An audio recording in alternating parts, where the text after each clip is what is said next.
यशोमती ठाकूर ज्या माजी मंत्री आहेत त्या सुद्धा इथे आहेत, त्यांची आपण प्रतिक्रिया जाणून घेऊयात, त्यांच्याकडे आपण जाऊयात.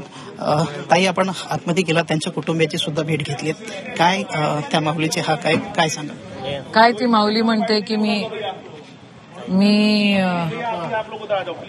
दगड फोडू फोडू पोरं शिकवली आणि आज सरकारच्या आणि पोलीसच्या चुकीमुळे माझं पोरग आज लॉच्या फायनल इयरमध्ये त्या पोराला इतकं मारलं, तो अभ्यास करत बसलेला, त्याला उचललं, काय कोमिंग काय लावलं होतं या लोकांनी.